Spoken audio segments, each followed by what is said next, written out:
Hey guys, what's up? Welcome back to our channel. Welcome back to yet another video. And as the name says, this video is on confusion matrix and the different parameters and numbers that we use to analyze confusion matrix.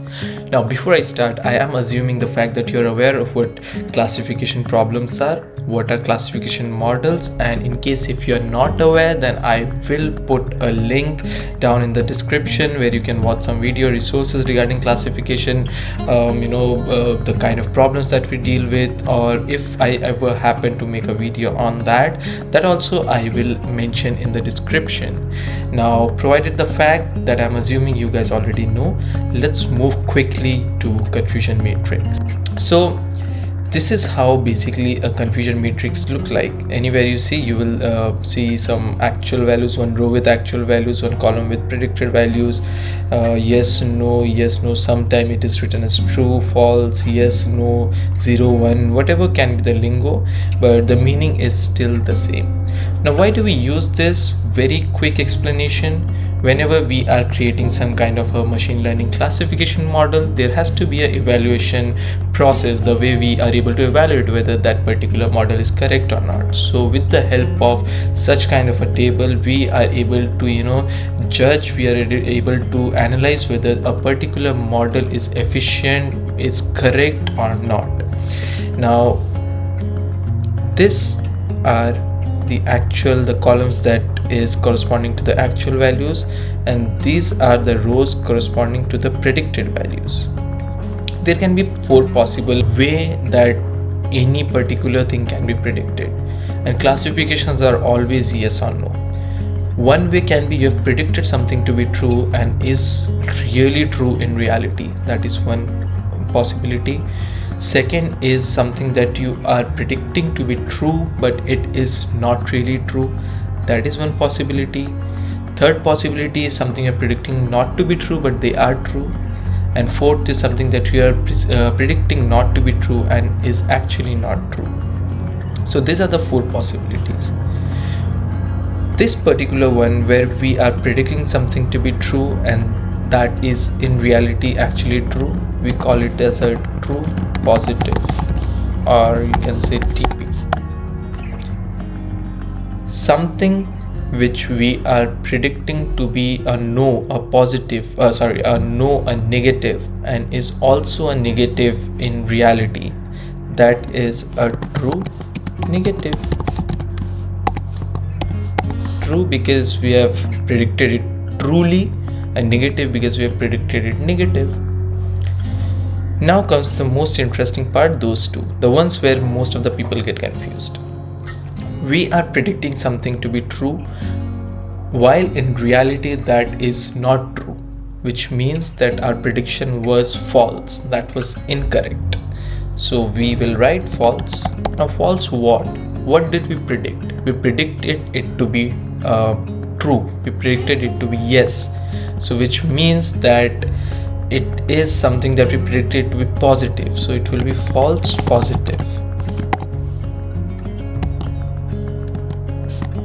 FP.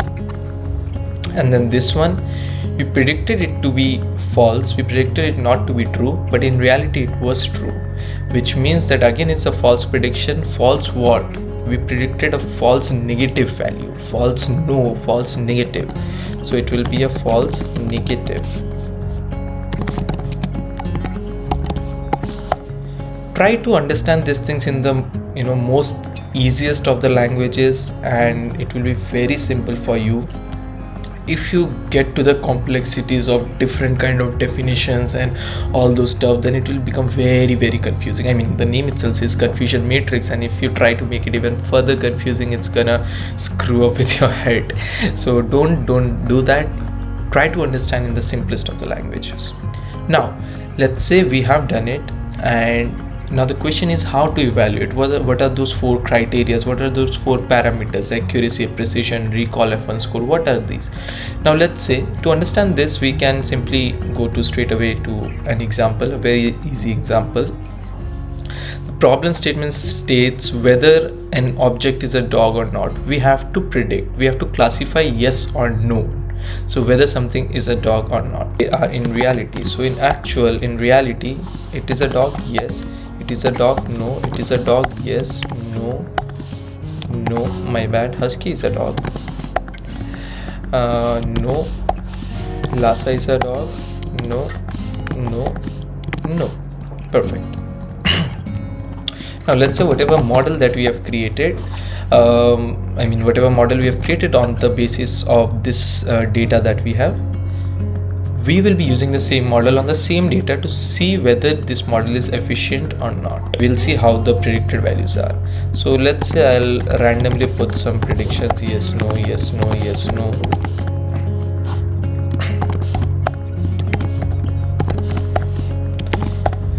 Let's say this is how it was predicted.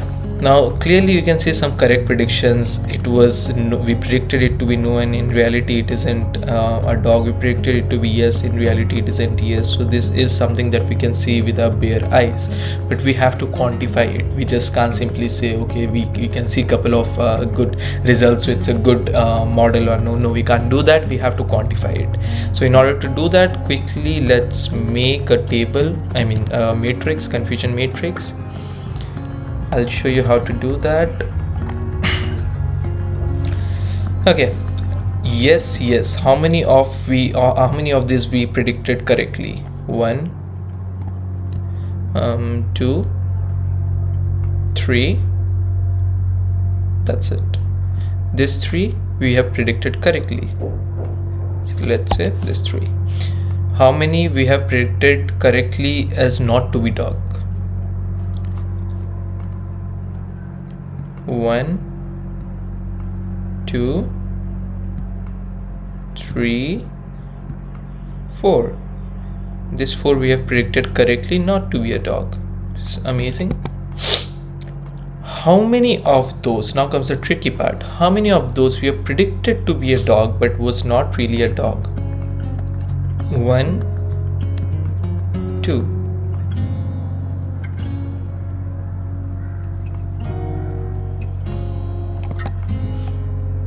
And then how many of those we predicted not to be a dog but was a dog in reality? Just 1. So just to cross verify, you can see 3 plus 4, 7, 8, 9, 10. Total 10 objects we had. Total 10 elements we had. Now, first thing, accuracy. What accuracy means? How many correct predictions in general, which means how many yes and how many no-nos. So just to put it in a language, correct predictions.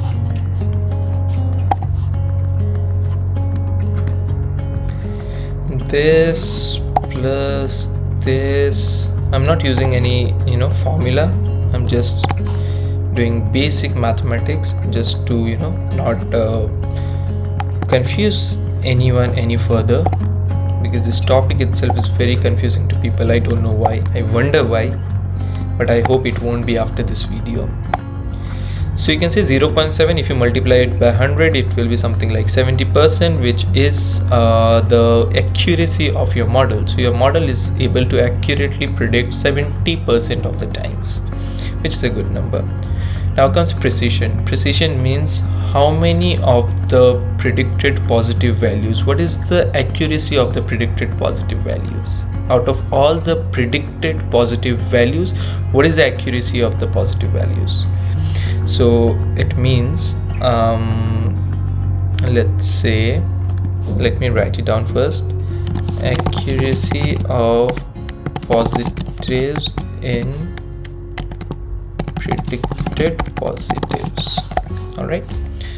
So it will be this divided by predicted positives, which means this row, this plus this. Simple. It gives us a 60%, 0.6, the score of 0.6. So it means that 60% of the predicted positive values are actually correct. There are 40% chances that I will predict it to be correct, but it won't be true. It won't be true in reality. But 60% of the times I'll be predicting it to be correct, and it will actually be true in reality. Again, a good model. Now comes recall. Recall says just check for the language. accuracy of positives in actual positives, not predictive positives, actual positives. So which means that out of all the actual positive values, how many of the positive values was able to accurately predict or classify. So in this case, this is the column that we are dealing with. These are the values that we are dealing with.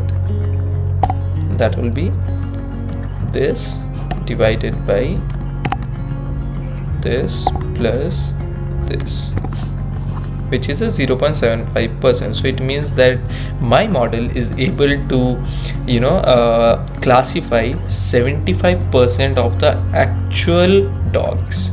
So it means there is only one dog that is it is not able to classify it to be truly classified. That's what I mean. So there will be just one dog. If you see, I think no, yeah, this is just, it was not able to understand whether it's a husky or not, whether husky is a dog or not. This is the only case. Apart from this, the rest of the things it was able to easily classify.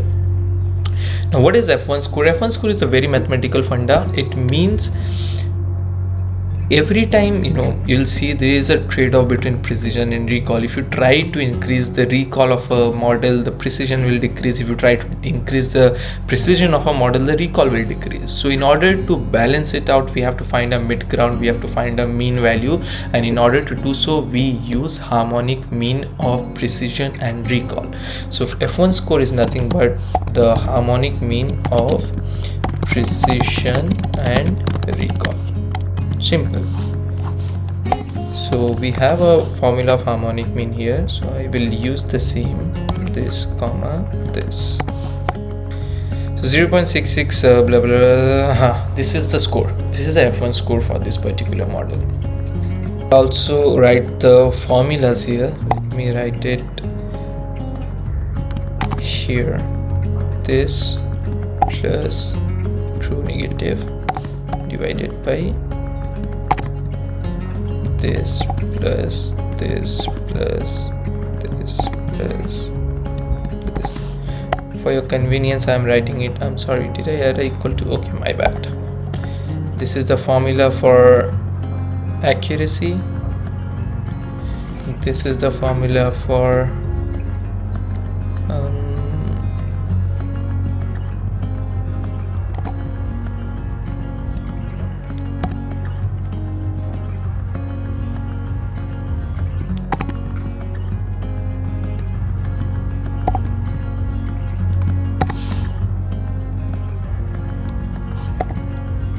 this is a formula for your precision. This one is your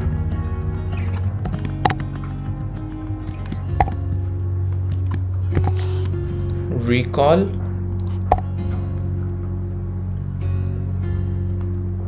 and this is the harmonic mean, HM. Alright, seems perfect.